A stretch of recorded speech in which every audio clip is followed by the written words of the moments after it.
কংগ্রেস মহাজোটের দখলে থাকা পঞ্চায়েতে নাটকীয় মোড়। নবনির্বাচিত ব্লক সভানেত্রী জেলা পরিষদ কর্মাধ্যক্ষের হাত ধরে উপপ্রধান সহ 7 সদস্যের যোগদান তৃণমূলে। পঞ্চায়েত দখলের দাবি তৃণমূলের পাল্টা দুর্নীতি ও মিথ্যা মামলা নিয়ে আক্রমণ বিরোধীদের। লোকসভা ভোটের প্রাক্কালে ফের দলবদলের হিড়িক। নিচুতলায় নিজেদের সংগঠন ধরে রাখতে পুনরায় ব্যর্থ কংগ্রেস। সিপিএম কাটিয়ে নবনির্বাচিত ব্লক সভাপতির নেতৃত্বে চন্মনের শাসক শিবির। কংগ্রেস, সিপিএম এবং নির্দল থেকে পঞ্চায়েতের উপপ্রধান সহ 7 সদস্য যোগ দিল তৃণমূলে। যোগদান নিয়ে তুঙ্গে রাজনৈতিক তরজা। কুশিদা গ্রাম পঞ্চায়েতের হাতছাড়া হয় তৃণমূলের। 28 বিশিষ্ট কুশিদা গ্রাম পঞ্চায়েত তৃণমূল জিতে 9টি আসনে, কংগ্রেস দখলে যায় 6টি, বিজেপি 4টি, নির্দলের ঝুড়িতে 4টি, অন্যদিকে বামেদের দখলে 5টি। ফলে সংখ্যাতত্ত্বের বিচারে 28 আসনের পঞ্চায়েত সংখ্যাগরিষ্ঠতা নিয়ে পঞ্চায়েত দখলের দাবি তুলেছে তৃণমূল। এই যোগদান নিয়ে কটাক্ষের সুর বিজেপির গলাতেও। Only 50 meters from Palpara railway station and 1.5 kilometer from National Highway, Palishuri Supermarket Complex, the largest market complex in Nadia district. 1, 2, 3, 4 BHK flats starting from 11.99 lakhs. Instant bank loan. Book now. আজকে তৃণমূল কংগ্রেসে যোগদান দিলাম আমরা। আমাদের block সভাপতি মর্জিনা কাকির হাত ধরে আর রবিউলদা জেলা পরিষদের হাত ধরে আমরা তৃণমূল কংগ্রেসে আজ যোগদান দিলাম। আমাদের কিছু দলীয় ব্যাপারে একটু গণ্ডগোল ছিল, আমাদেরকে টিকিট দেওয়া হয়নি, তার জন্য আজকে আমরা তখন নির্দল থেকে টিকিট নিয়ে জিতে আমরা আবার দলে ফিরে আসলাম। জানিয়েছিল বলতে তখন একটা ভেতরে কী চলছিল ব্লক সভাপতি সেটা খুলে বলেনি, আমাদেরকে সাইডলাইন করে আমাদেরকে টিকিট দেওয়া হয়নি, তার জন্যই আমরা নির্দলের টিকিট দিয়ে আবার নিজের দমে জিতে আবার আমরা তৃণমূলে জয়েন করলাম। পঞ্চায়েত তৃণমূলের দখলে অবশ্যই আসবে। আর আগামী দিন আমরা সবথেকে আমাদের টার্গেট লক্ষ্য রয়েছে যে আগামী দিন যে লোকসভা ভোট আছে, এই যে বিজেপি আমাদের যে কি বলে যে ভাইকে ভাইয়ের সঙ্গে লড়িয়াই জাতিবাদের মাধ্যম দিয়ে আমাদের সমাজকে বিভক্ত করে যে ভোটের ওরা খেলা খেলছে, আমরা ওই নোংরা খেলাটা না ওদেরকে খেলতে দিব না বলে আজকে আমরা তৃণমূল কংগ্রেসের হাত ধরে দিদির হাত শক্ত করার জন্য আমরা বিজেপির বিরুদ্ধে একসঙ্গে জোটবদ্ধভাবে লড়াই করে আমরা প্রত্যেক জায়গায় দিদির হাত শক্ত করব আর আমরা ভোট নিজের অঞ্চলে ভালো করব। আপনার নাম? আমার নাম নুর আলাউদ্দিন, এমনি ডাক নাম আমার জুলু, আমাকে জুলু নামেই চেনে। আমি বলবেন তবে বিগত দিনে যখন পঞ্চায়েত নির্বাচন হয় তার আগে ওদের তৃণমূলের মধ্যে একটা গোষ্ঠীদ্বন্দ্ব ছিল এবং গোষ্ঠীদ্বন্দ্ব থাকাকালীন ওরা তখন আমাদের কাছে এসেছিল, সিপিএমে এসেছিল, সিপিএমের টিকিট নিয়ে ওরা আমাদের প্রার্থী হয়েছিল। এখন ওদের আবার সেই নিজেদের মধ্যে এই শুরু, ওদের তো মানে ওই চরিত্র তো ওই রকমই, টিএমসির চরিত্র তো একই রকম, সবাই জানে। তো আমাদের এটাতে যাওয়াতে আমাদের কোনো দলের কোনো ক্ষতি হবে না, পঞ্চায়েতেরও কোনো ক্ষতি হবে না, মধ্যে গন্ডগোল করেই ওরা গেছে। কিন্তু তৃণমূল দাবি করছে যে পঞ্চায়েত তৃণমূলের দখলে চলে এসছে এবার। ওরা বলছে, কিন্তু আমার যা পজিশন আমাদের আছে তাতে আমাদের কংগ্রেস সিপিএমের মধ্যে জোটের মধ্যেই থাকবে পঞ্চায়েত। আমাদের মানে কোনো ফারাক পড়বে না, কোনো অসুবিধা আমাদের হবে না। আর একটা জিনিস হচ্ছে যে মানে সবাই জানে যে টিএমসি তো ভয়ের রাজনীতি করে বেড়াচ্ছে বিভিন্ন জায়গায়, আর ওদের সঙ্গে নিজেরা তো কিছু করতে পারে, সাধারণ মানুষ ওদের কাছে নাই। ওদের আজকে পুলিশটা ওদের কাছ থেকে সরে যাক, তাহলে দেখবেন কী অবস্থা হয়। ওরা পুলিশ ওই কেস দিবে, এই করবে, এরকম বিভিন্ন রকম ভয় ভীতিটাকে দেখিয়েছে, তার জন্য গেছে। আর ওদের টিএমসি তো মানে সবাই মানে কি বলবো, মানে টপ টু বটম, সেই উপর থেকে নিচে পর্যন্ত এরা চোর। হ্যাঁ, এরা দুর্নীতির সঙ্গে যুক্ত বিভিন্নভাবে, তারা ওই দুর্নীতি করার জন্যই আবার যাচ্ছে, অন্য কিছু না। এদের কোনো নীতি নৈতিকতা বলে কিছু নাই। ওরা হচ্ছে একটা জিনিস কি, যে ওরা তো পচা মাল, ওই পচা জিনিসগুলো পচা জায়গায় গেছে, এটা তো আর কোনো ব্যাপার নাই, কোনো ফারাক নাই। হ্যাঁ, এটা তো বাস্তব, সাধারণ মানুষ তো সবাই দেখছে। তাই হ্যাঁ, সব এলাকায় দেখেন একই অবস্থা, কোথায় নাই। এই অবস্থা চলছে। আশা করি আগামী দিনে মানুষ বুঝতে পারবে এবং বামফ্রন্টের যা অবস্থা, সিপিএমের যা অবস্থা, নতুন প্রজন্ম আমাদের দিকে আসবে মানুষ, সাধারণ মানুষ আবার নিজেদের ভুল বুঝতে পারে, আমাদের সঙ্গেই আসবে। মূলের তো এখন খুব বাজে অবস্থা, মানে সব দিক দিয়ে। এখন ওরা কোথাও কংগ্রেসের সঙ্গে জোট করতে যাচ্ছে, কোথাও কার সঙ্গে জোট করে, ওদের অবস্থা খুব খারাপ। এইরকম অবস্থায় ওরা চাইছে একটু প্রচারে আসতে, আর কিছু না, নিজেদের গোষ্ঠীদ্বন্দ্ব ঢাকতে ওরা এটাই চেষ্টা করছে। ওখানে তো আপনারা জানেনই একটা কথা, যে ওখানে দুটো ওই আমাদের যে পঞ্চায়েত যে এমএলএ আছে, এমএলএর সঙ্গে ওই এলাকার যে কর্মাধ্যক্ষ আছে, কৃষি কর্মাধ্যক্ষ আমাদের মর্জিনা খাতুন, এদের তো লড়াই চলছে, দীর্ঘদিনের লড়াই। ওই লড়াই এরা করছে। আমার নাম হচ্ছে গৌতম আচার্য, আমি হরিশ্চন্দ্রপুর 1 নম্বর এরিয়া কমিটির সদস্য। নদিয়া জেলার সবথেকে বড় বিল্ডার্স চাকদার মা মনসা বিল্ডার্স রড ও সিমেন্টের পাইকারি ও খুচরো বিক্রেতা। মা মনসা বিল্ডার্স পদ্মবিলা চাকদা নদিয়া। রড কেনাকাটায় থাকছে ডিসকাউন্ট অফার। মা মনসা বিল্ডার্স। বড় English medium school JRS public school প্রায় 35 বিঘা জমির ওপর গড়ে উঠেছে বিশাল ক্যাম্পাস। নার্সারি থেকে শুরু করে উচ্চ মাধ্যমিক, ITI college, law college, BEd college ভর্তি চলছে। JRS public school. কোথায় ইনভেস্ট করবেন, কেন করবেন বুঝতে পারছেন না তো? সঠিক গাইডলাইন পেতে আজই আসুন নদিয়ার চাকদাতে নিবেদিতা প্রাইভেট লিমিটেডে। Nivedita private limited, marketing and distribution service. Balcony বা সিঁড়ির রেলিং, মডিউলার কিচেন বা ড্রয়িং রুম, এক কথায় আপনার স্বপ্নের বাড়িকে করে তুলুন আরো সুন্দর।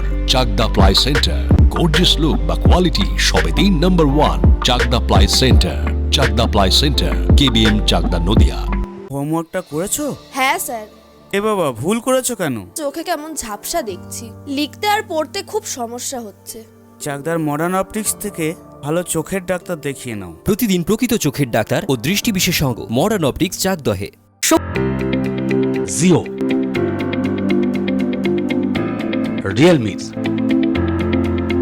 নদিয়ার একমাত্র অথরাইজড ডিস্ট্রিবিউটর, ঘোষ কমিউনিকেশন, থানার মোড়, চাকদা নদিয়া। নিজের ঘর বললেন, আর পুরনো যারা তৃণমূল কর্মী, যারা মেম্বাররা ঘরে ফিরেছে, কি বলবেন এই ব্যাপারে? বিষয়টা হলো যে গত পঞ্চায়েত নির্বাচনে একটু সমস্যা ছিল। আমাদেরই দলে কয়েকজন ক্যান্ডিডেট যারা নির্দল, মানে দলের টিএমসি পার্টিতেই ছিল, ওরা নির্দল দাঁড়িয়েছিল। এবার জিতার পর তারা তৎক্ষণাৎই যোগাযোগটা পার্টির সাথে রেখেছিল যে আমরা যেখানে ছিলাম সেখানে আমরা ফিরে যাব।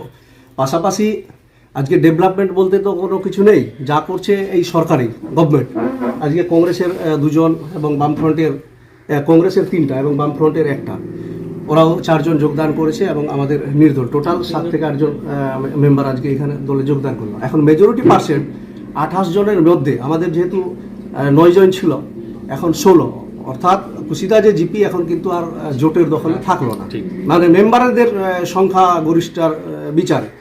পাশাপাশি আজকে যেভাবে ওরাও তো বুঝতে পেরেছে যে আজকে যদি এলাকার ডেভেলপমেন্ট করতে হয়, এলাকার যদি উন্নয়ন করতে হয়, তাহলে তৃণমূল ছাড়া কোনো বিকল্প নেই।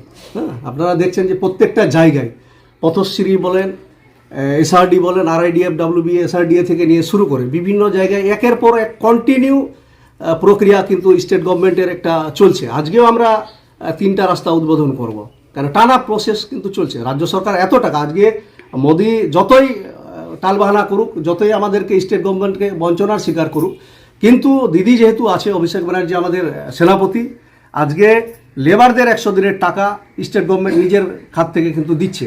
আবাস প্লাসের টাকা নিশ্চয় দিবে। আগামীতে লোকসভা নির্বাচন, এই যে দ্বিচারিতার রাজনীতি, মানুষ কিন্তু এটা বুঝতে পারছে যে পশ্চিমবাংলায় মমতা ব্যানার্জির কোনো বিকল্প নেই, এবং সারা ভারতবর্ষের মধ্যে যদি একটা বিকল্প কোনো মুখ থাকে সেটা কিন্তু মমতা ব্যানার্জি। কেন পঞ্চায়েত সদস্যরা অভিযোগ করছে যে এর আগে গোষ্ঠীদ্বন্দ্ব ছিল, যোগ্যরা জায়গা পায়নি, তাই কারণেই তারা অন্য দলে ফিরতে, তাদেরকে যেতে হয়েছিল। এটা নিয়ে কি বলবেন আপনি? না, এই বিষয়ে সেরকম কোনো বিষয় না। কারণ হয়েছে যে হয়তো যিনি তখন ছিলেন উনি ওনার মতো করে হয়তো প্রার্থীগুলো সিলেকশন করেছিলেন। এবার অনেকেরই পার্টিটা বড় হয়েছে, সব থেকে বড় কথা এত লোক দলে যে যার হিসাব নেই, ওর বিকল্প হয় না।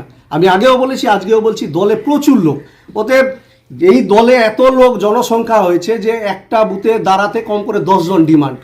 এখন 10 জনের মধ্যে হয়তো দল একজনকে সিদ্ধান্ত করেছে, বাকিরা হয়তো পায়নি, কারোর মধ্যে ক্ষোভ হয়েছে, এবার ও হয়তো নিজের মতো করে সেখান থেকে জিতে বেরিয়ে এসে এবার আমাদের দলের লোক ছিল, আবার আমাদের দলে এসে যোগদান করেছে। বিরোধীরা বলছে মিথ্যা মামলার ভয় দেখিয়ে এইভাবে যোগদান করাচ্ছে। আজকে আপনাকে বলি, গতকাল আমাদের হরিশপুর 1-এর বড়ই জিপিতে মমতা ব্যানার্জির পথশ্রী প্রকল্প স্টেট গভর্নমেন্টের টাকা যে এজেন্সিকে দিয়ে কাজ করেছে, কোনো বোর্ড ফোর্ড দেয়নি। আমি এবং আমার ব্লক BA1-এর সভাপতি মার্জিয়ানাদি, আমরা দুজনেই ছিলাম। আমরা দুজনে থেকে বিডিও সাহেবও বলেছিলেন আপনারা থাকবেন, কেন স্টেট গভর্নমেন্টের টাকা আমরা রাজ্য সরকারে আছি, আমরা জনপ্রতিনিধি। অথচ এখানকার পঞ্চায়েত সমিতি সহকারী সভাপতি থেকে নিয়ে শুরু করে ওনারা গিয়ে একটা বিতর্ক শুরু করে দিলেন যে না, আমরা কাজ করছি। আমরা তো, আমার কথা পরিষ্কার একটাই বক্তব্য ছিল যে বোর্ডটা লাগা হোক, মানুষ জানুক টাকা কোন খাত থেকে টাকাটা এসছে, জনসাধারণের জানার অধিকার আছে। আমরা এই জন্য বললাম যে না, আপাতত এটাকে পোস্টপোন থাকুক, বোর্ড লাগুক, সরকারিভাবে যা নির্দেশ, যা প্রক্রিয়া সেটা সঠিকভাবে হবে, তারপরেই আমরা ফাউন্ডেশনটা করব। সামনে লোকসভা ভোট, কি ফলাফল দেখছেন এবার? না, নিঃসন্দেহে মোদির বিরুদ্ধে লড়াই, অমিত শাহর বিরুদ্ধে লড়াই হবে। যারা এই জাতি দাঙ্গা, হিন্দু মুসলমান যারা দেশকে বিভক্ত করার যে একটা চক্রান্ত, আজকে পশ্চিমবাংলার মাটিতে উত্তরবঙ্গ দক্ষিণবঙ্গ, আমরা চাই পশ্চিমবাংলার যে মানচিত্র, দার্জিলিং থেকে নিয়ে শুরু করে সুন্দরবন, আমাদের নদীও থাকুক পাহাড়ও থাকুক। তাহলে কি সিপিএম কংগ্রেসের সঙ্গে লড়াই না তাহলে তৃণমূলের? আমি তো সিপিএম কংগ্রেস কোথায় আছে, কোন জায়গাটাতে? আজকে বিজেপি, সিপিএম, কংগ্রেস তিনটা শক্তি এক জায়গায় তৃণমূলের বিরুদ্ধে লড়াইটা করছে এইখানে, বিশেষ করে হরিশ্চন্দ্রপুরে।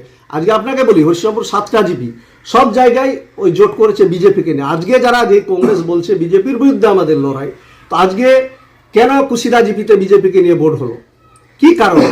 হরিশ্চন্দ্রপুরে কেন বিজেপিকে নিয়ে ভোট? এর জবাবটা তো কংগ্রেসকে দিতে হবে। দিল্লিতে লড়াই করবে আর হরিশ্চন্দ্রপুরের মাটিতে বিজেপির গোপন আতাত করে ভোট গঠন করে কি অর্থের জন্য? কেন এই দ্বিচারিতার রায়? তাহলে কি কুশিদা গ্রাম পঞ্চায়েত তৃণমূলের দখলে আসলো?